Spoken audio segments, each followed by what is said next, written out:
গরুর মাথার চামড়া কার কার পছন্দ অবশ্যই বলবেন। তবে দেখা যায় কাটা কিন্তু খুবই কষ্ট, তো পছন্দ কার অবশ্যই বলবেন। এদিকে কিন্তু আমি গরুর মাথার চামড়া রান্না করবো, এর জন্য বাদাম আর নারকেল ভালোভাবে করে নিয়েছি পানি দিয়ে, যে ব্লেন্ডার করব। এদিকে মাথার চামড়াটা পরিষ্কার করে নিচ্ছি, আর দিয়ে দিলাম কয়টা লাল কাঁচামরিচ। এবার সব ব্লেন্ডার করে নেব।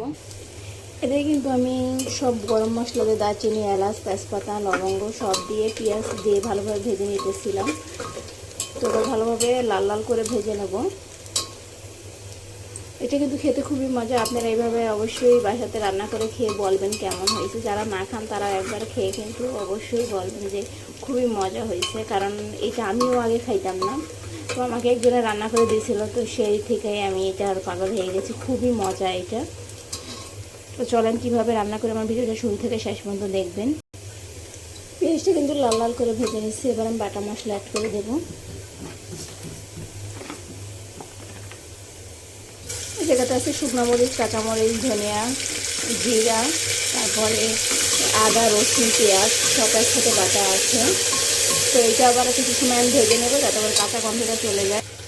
এই পর্যায়ে দিয়ে দেবো সেই ব্লেন্ডার করে রাখা নারকেল, বাদাম আর কাঁচামরিচ, পাকা কাঁচামরিচ ব্লেন্ডার করা। তো এইটা আবার আমি কিছু সময় এখন ভালোভাবে কষিয়ে নেব। এবার দিয়ে দেবো শুকনো মরিচের গুঁড়া, দিয়ে দেবো হলুদ গুঁড়া, দিয়ে দেবো স্বাদ মতো লবণ। আপনারা আপনাদের মন মতন ঝালটা দেবেন। তো এবারে মশলাটা খুবই সুন্দরভাবে কষিয়ে নেব। মশলাটা যত সুন্দরভাবে কষানো হবে খেতে ততটাই ভালো লাগবে। দিয়ে দেবো একটু দারচিনি পাউডার, দিয়ে দেবো 3টা কাঁচামরিচ, দিয়ে দেবো একটু ভাজা জিরার গুঁড়া। মশলাটা কিন্তু খুব সুন্দরভাবে কষানো হয়ে গেছে, তেল এসে গেছে। এবার আমি গরু মাথার চামড়াটা দিয়ে দেবো। এই যে গরু মাথার চামড়া, এটা ভালোভাবে আমি কেটে ধুয়ে নিয়েছিলাম। এটা বাছতে কিন্তু খুবই অনেক সময় লাগে। তো এবার এটা কষিয়ে নেওয়া ভালো। এই চামড়াটা কিন্তু মাথা চামড়া কোনোটা নেড়ে রাখবেন, নয়তো কিন্তু নিচে লেগে যেতে পারে। এটা অনেক আঠালো, এই জন্য একটু নেড়ে রাখবেন। দেখেন কতটা আঠালো, ঝোল দেখলে কিন্তু বোঝা যেতেছে। তো এবার আমি গরম পানি দিয়ে দেবো।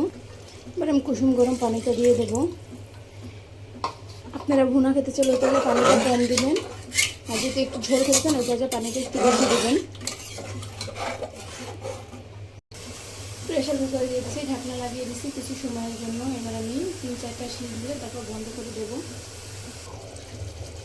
অনেক সুন্দরভাবে কিন্তু হয়ে গেছে, ঝোলটা অনেকটা ঘন হয়ে গেছে দেখেন। তো এবার আমি জিরার গুঁড়া দিয়ে তারপর নামিয়ে নেবো।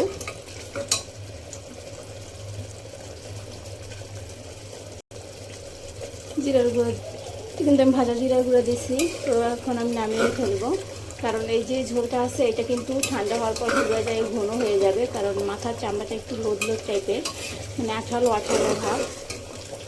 আর এটা কিন্তু অনবরত নেড়ে রাখতে হবে, নয়তো নিচে লেগে যাবে। তো আমার ভিডিওটা যদি ভালো লাগে থাকে অবশ্যই লাইক করবেন, শেয়ার করবেন, ফলো দিয়ে পাশে থাকবেন। যারা এখনও ফলো করেন অবশ্যই ফলো দিয়ে দেবেন। যারা ইউটিউব থেকে দেখবেন তারা অবশ্যই লাইক করবেন, সাবস্ক্রাইব করে বেল আইকনটি বাজিয়ে দেবেন যাতে করে আমার পরবর্তী ভিডিওটা পৌঁছায়। তো সবাই আমার পাশে থাকবেন, আমার জন্য দোয়া করবেন। আজকে এই পর্যন্ত, আল্লাহ হাফেজ।